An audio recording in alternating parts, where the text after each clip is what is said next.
Hey, I'm Dr. Dave. Did you know that one of the best things you can do as a parent when your child's experiencing a really strong emotion is to hold up an emotional mirror? I'm Dr. Dave, and on today's Thrive in 5, I'll share some parenting tips about how to manage meltdowns and tackle tough emotions.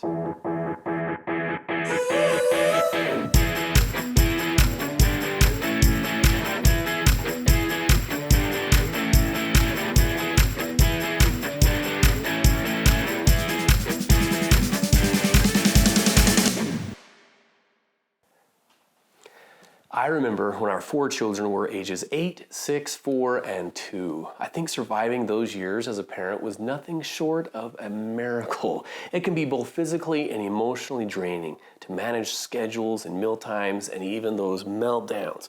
So what do? Well, I turn to the best research and science out there. I'm a huge fan of these 2 books, some of the best parenting books ever written, in my opinion. They both discuss emotions and empathy quite well. In fact, John Gottman even says that empathy not only matters, it is the foundation of effective parenting. So let's dig in and talk about strong emotions for a second. And that goes for both children and parents. When a human experiences a strong emotion, it happens in the back part of our brain. And when it's intense, it tends to hijack the front part of our brains where we make decisions, pay attention, and think things through. So a common mistake we tend to make as parents is trying to reason with our child who is scared or angry or really sad. In other words, we're trying to make them use the front part of their brain when their back part is taking over.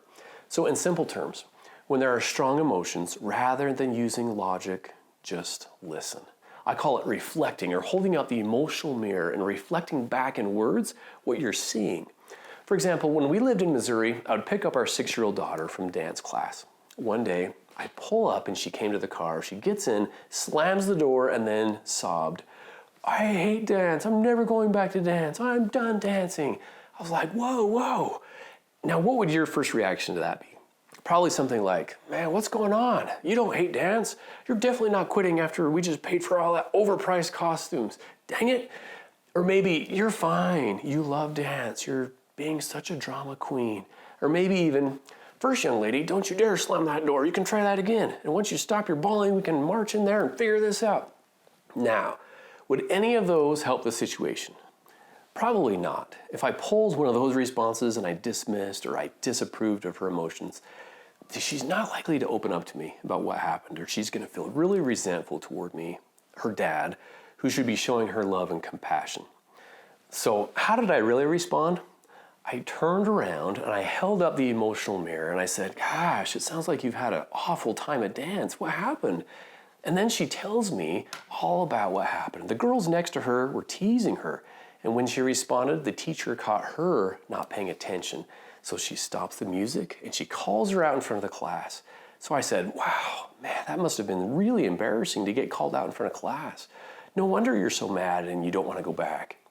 Now, it's important to point out that I didn't take sides and tell her she can quit or can't quit dance. I simply listened. I validated her feelings and reflected the whole drive home. So later on that night, when she'd calmed down and she's getting ready for bed, I sat on her bed and asked how she was feeling about it.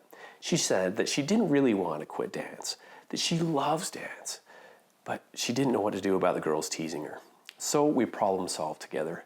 One of the keys to this is not trying to teach or correct when your child's experiencing a really strong emotion. Just reflect what you're hearing and help them label their emotions. In fact, that's the next tip. Studies show that the act of labeling emotions can have a soothing effect on the nervous system, helping children to recover more quickly from their upsetting incidents. This process of self-soothing, it's huge. Kids who can calm themselves from an early age are more likely to concentrate better, they have better peer relationships, higher academic achievement, and good health.